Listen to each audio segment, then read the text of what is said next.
Olá, oitavo ano. Então, hoje nós vamos iniciar nossa trilha de aprendizagem da semana 9. Nessa trilha, nós temos apenas 3 aulas, né? Que essa trilha é referente à semana do dia 8 ao dia 12 de junho, porque daí no dia 11, na quinta-feira, foi feriado, e no dia 12 foi recesso. Então, nós tivemos 3 aulas apenas nesse dia, nessa semana, ok? Então, hoje nós vamos começar então com a nossa aula 43 e nós vamos falar então de cálculo de área de quadrilátero, né? E produto notável, quadrado da soma.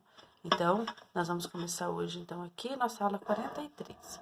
Então, nesta aula nós vamos estudar a propriedade distributiva. Vamos lembrar um pouquinho lá, né, sobre propriedade distributiva, né, que a gente já viu.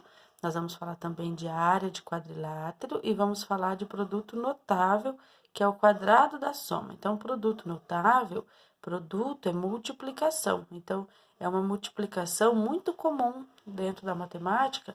Então, por isso que a gente chama, então, assim, de produto notável, que ele é uma multiplicação que aparece muitas vezes nos cálculos de matemática. Então, a gente vai falar um pouquinho sobre isso, ok?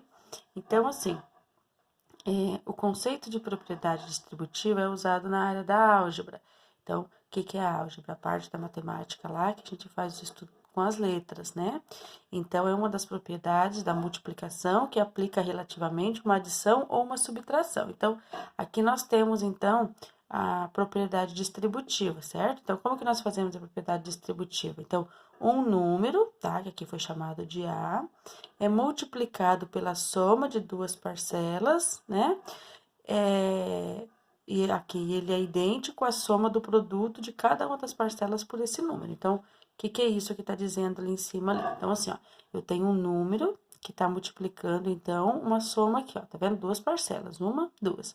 Então, esse número aqui, ele multiplica tanto o primeiro termo aqui, quanto o meu segundo termo. Então, ele é idêntico à soma dos produtos de cada uma das parcelas por esse número. Então, se eu pegar esse número que está aqui fora e multiplicar por essa primeira parcela, que é a x, então, eu vou fazer a vezes x, certo? Que deu isso aqui. Mais, né, o produto, ou seja, a multiplicação desse número de novo pela minha segunda parcela. Então, minha segunda parcela é y, então, eu vou fazer a vezes y, certo? Então, esse número que multiplica, né, a soma de duas parcelas, é a mesma coisa que eu ter, então, a multiplicação aqui, né, desse número que está aqui fora, por todos os meus números, né, por cada um dos números da minha parcela que está aqui dentro do meu parênteses, certo? Então, em resumo, assim, nós temos, então, que pegar o númerozinho que está aqui fora, multiplicar pelo primeiro e depois multiplicar pelo segundo também, ok? Aí, nós temos, então, aqui um exemplo, olha só. Considerando, então, que o A vale 4. Então, esse meu A vai valer 4. O meu B vale 2. E o meu C vale 8. Substituindo na expressão algébrica acima, temos, então, assim, substituiu, certo? Então, nós vamos ter lá o quê? 4 vezes 2 mais 8. Quanto que é 2 mais 8? 2 mais 8 são 10. Então, 4 vezes 10, né? Então, nós temos aqui, ó, a propriedade na resolução, então, usada corretamente. Então, nós temos lá assim, ó, 4 vezes 2, tá? E 4 vezes 8, certo? Que seria, né, a mesma coisa que está aqui, então, nas letrinhas aqui na frente, olha só. O A é 4, o B é 2, mais o A, que é 4 de novo, vezes o C, que é 8, tá? Então, ele tá aqui aplicado, tá? Depois aqui ele tá resolvido, ó, resolveu parênteses primeiro, 2 mais 8, 10. Aí, 4 vezes 2, 8, e 4 vezes 8, 32. Então, 4 vezes 10 são 40, e 8 mais 32 também são 40. Então, aplica exatamente o que tá dizendo aqui, né? Então, foi mostrado aqui que a propriedade distributiva, ela, né, é uma igualdade, então, aqui verdadeira. Aí, nós temos aqui, no exercício número 2, verifique se a igualdade abaixo é verdadeira. Então, o que nós temos que fazer? Nós temos, então, que fazer a substituição de novo. Então, nós temos lá, o valor de A é 4, o valor de B é 2 e o valor de C é 8. O valor de A é 4, o valor de B é 2, o valor de A é 4 e o valor de C é 8. Só que agora, ao invés de nós termos uma soma, nós temos uma subtração, tá? Então, o que foi feito aqui? Mesma coisa, foi feita a substituição, como a professora fez aqui, e daí resolvido. Então, aqui eu tenho 2 para tirar 8, então eu vou ficar devendo 6, certo? Então, 4 vezes 6, mais com menos, então eu vou ficar com menos. 4 vezes 6, 24. Aí eu tenho 4 vezes 2, 8, e 4 vezes 8, 32, né? Mas como é negativo com positivo, vai ficar negativo. Então, 8 para tirar 32, eu fico devendo 24. Então, a minha igualdade também se torna verdadeira, porque menos 24 é igual a 24, certo? E daí, depois aqui no exercício número 3, nós temos aqui para usar a propriedade distributiva, mas são exercícios também já resolvidos, tá? Então, aqui eu faço 2 vezes x, 2x.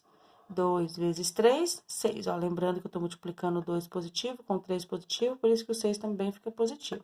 Igual a 12. Como eu tenho uma igualdade aqui, então, a partir do momento que eu usei a propriedade distributiva e tenho essa minha igualdade, tenho a minha variável e a igualdade, eu tenho uma equação. Essa minha equação, então, aqui eu faço, então, agora a resolução para descobrir o valor de x, certo? Então, eu isolo 2x, esse 6 que é mais, eu passo junto com o 12 que é menos, que eu vou juntar os termos semelhantes aqui, né? Ó, eles não têm letras, então eles vão ser juntados. Então, eu tenho 2x igual a 12, tiro 6, fico com 6.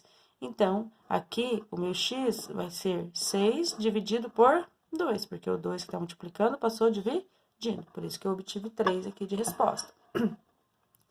Aqui, eu tenho uma outra, né, sentença aqui, onde agora nós temos que aplicar a propriedade distributiva, mas aqui eu tenho uma subtração. Então, eu vou fazer 2 vezes x, 2x. Quando eu multiplicar 2 vezes menos 3, que é o próximo termo, ó, o meu termo é negativo. Então, mais com menos, menos, igual a 12. Mesma coisa, deixo o 2x do ladinho de cá, que é o único termo que tem x. Esse 6 que é positivo, vou passar lá junto com o 12 no outro membro da minha equação. Então, 12 mais 6, vou ficar com 18. Então, para eu achar o valor de x, eu faço 18 dividido por 2, 18 dividido por 2, então eu tenho 9, ok? Nós vamos para a nossa próxima página, onde nós temos, então, aqui o cálculo da área, né? Então, assim, eu tenho um quadrado, então, se esse meu quadrado mede 4 mais x desse lado, então, esse lado mede também, todos os lados são iguais, tá? Então, nós vamos calcular a área. Para calcular a área do quadrado, a gente sabe que tem que multiplicar lado vezes lado. Então, para multiplicar lado vezes lado, eu tenho que multiplicar x mais 4 vezes x mais 4. Agora, o que nós vamos aplicar aqui? A propriedade distributiva. Então, nós não temos um número só aqui agora. Agora, eu tenho um polinômio que vai multiplicar outro polinômio. Então, eu tenho que fazer isso uma coisinha de cada vez. Então, eu vou pegar primeiro o x. Então, o x vai multiplicar o x e vai multiplicar o 4 também. Então, x vezes x, x é o quadrado. Vou multiplicar o x que é positivo com o 4 que é positivo. Então, x vezes 4, 4x. Tá? Sempre fazendo joguinho de sinal. Então, eu multipliquei o primeiro termo com todo mundo lá da minha segunda, do meu segundo polinômio que eu tinha. Então, agora, o que eu vou fazer? Agora, eu vou pegar o meu outro termo, que eu não multipliquei ainda, e vou multiplicar com todo mundo também, tá? Então, vou fazer mais com mais é mais, 4 vezes x, 4x. Mais com mais é mais, 4 vezes 4 é 16, ó. Sigam as flechinhas aqui bem certinho. Então, o que nós fazemos aqui agora? Nós juntamos os termos semelhantes. O que eu posso juntar? X ao quadrado, eu só posso juntar com outro x ao quadrado. Eu não tenho, então, eu vou só repetir ele. Mas eu tenho 4x aqui, tenho 4x aqui. Então, se eu juntar 4x mais 4x, eu tenho 8x. E esse 16 que tá sozinho aqui, que não tem variável junto com ele, não tem outro para eu juntar, então eu vou repetir. Então, o resultado, então, do meu cálculo é esse que apresento aqui para vocês, certo? Então, não esqueçam, tá? De lembrar que vocês têm que fazer o primeiro com todo mundo que tá lá no segundo, e depois o segundo membro, o segundo termo aqui com todo mundo que tá lá no segundo polinômio, ok? Um de cada vez, bem certinho para vocês não se atrapalharem. Aí, nós vamos pegar nossa lista de exercício, né? Lá da aula, então, 43. E daí, nós temos, então, aqui, ó, cálculo de área. Então, assim, ó, qual é o resultado de 2 vezes x mais 3 igual a 12? Então, o que nós vamos fazer aqui, ó? Igual nós fizemos lá atrás. Nós vamos, então, usar a propriedade distributiva. O 2 tem que multiplicar o x e o 2 tem que multiplicar o 3, certo? Depois, o que nós vamos fazer? Nós vamos deixar x de um lado, né? Passar o outro número lá junto com o 12, fazer a equaçãozinha lá, e achar o resultado correspondente aqui corretamente, tá? Vocês podem voltar lá atrás, na aula 43 que o professor explicou, que lá vai ter também como vocês poderem dar uma olhadinha. E aqui nós temos, então, para determinar a área do quadrado. Então, o nosso quadrado mede x mais 6. Então, todos os ladinhos medem x mais 6. A professora desenhou aqui já para vocês poderem entender. Então, se eu vou calcular a área, então eu tenho que fazer lado vezes lado. Então, um lado é x mais 6 e o outro lado é x mais 6 também. Então, o que vocês têm que lembrar? Que esse primeiro tem que multiplicar todo mundo, certo? E depois eu passo para o segundo, que multiplica todo mundo também. Depois que eu fizer toda a minha multiplicação, eu junto os termos semelhantes, como a professora explicou lá no exercício atrás ali, o exercício número 4 que estava na aula, ok? Então, vocês vão terminar esse exercício aqui e vocês vão marcar a professora qual que é a alternativa correta aqui, tá? Dele. E assim nós terminamos, então, a nossa aula 43.